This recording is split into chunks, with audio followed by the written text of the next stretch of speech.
All right, we're here. We're going to take your paper trail and make it digital. The first step in that process is to make the form.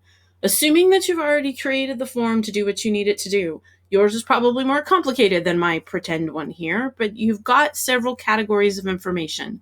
For this one, you need the name of the group, the name of the fundraiser, the purpose, and the duration of the thing. I already have my form up here set to automatically collect email addresses, which is going to be really important. So you want to be sure that you either have a question or you've used this setting, or I've got this to where it's set for every form I ever send out that it's automatically going to collect email addresses.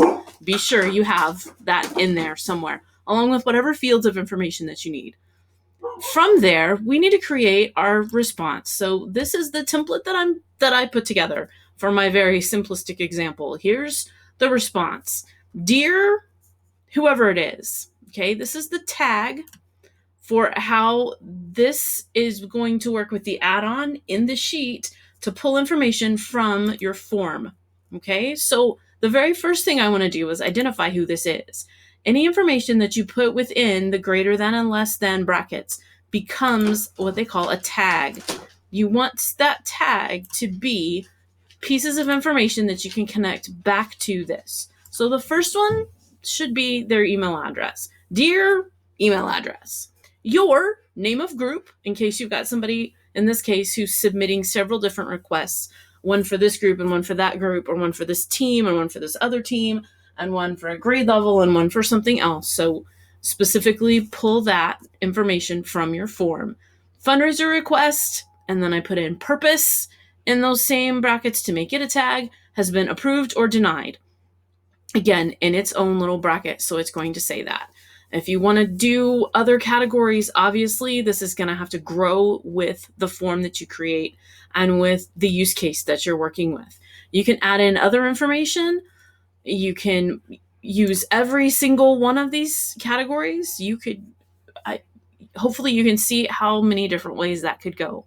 I kept mine simple. I've only got 4 questions. I don't really need the duration in there, but I can add it into the sentence somewhere and make it its own sentence or whatever else it is I needed to do.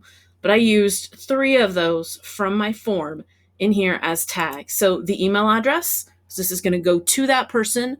Your name of group, fundraiser request, purpose, whatever it is, has been approved or denied. And I'm going to add in approved or denied over here in the Google Sheet, and I'll show you that in the next video. Very important that you have this, because the add-on we're going to use needs somewhere to connect, and this is where it's going to connect to. If you get something generic enough that it'll connect to multiple forms, that's fine, and it'll work.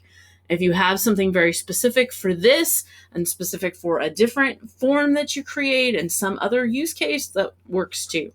Here's the one that I did. So you want to get into Google Docs and you want to create your basic response. Here's what I'm going to say for the fundraising. Here's what I'm going to say for the leave request. Here's what I'm going to say for the transportation request. Here's what I'm going to say about using the soccer field next week, or whatever it is. Right? First step, make yourself that template. As you're doing that, I would highly recommend putting everything that goes with this form and this project of yours in the same folder in Google Drive. Okay? That is just going to keep everything in the same place and make your life a little easier as you're finding it. I called mine Autocrat Experiments because that made sense to me at the time. I can go up here and change that to something that sounds more professional maybe, but this works for me. I know where I can find this and any other experiments that I do. It's also where things are populating as I've replied to some of my hypothetical responses that I've been given, because I had some guinea pigs who filled out my form. All right, first step, make yourself this document, get it where it is that you want it to be. Once you've got it created, you go up here to this Move file folder and be sure it gets in a folder in your Google Drive where you can find it again. And be sure you name it something up here that's going to trigger and let you know that that's what it is. Okay, you can create a new form, a new folder from right here and put everything in it. You can be sure that it's in there as you look and see all the different things that are in there. All right, so make yourself that templated response. In the next video, we're going to put all the pieces together. I'll show you how to use Autocrat to make this automatically responding for you with very minimal amounts of effort. You will not have to type any of this ever again.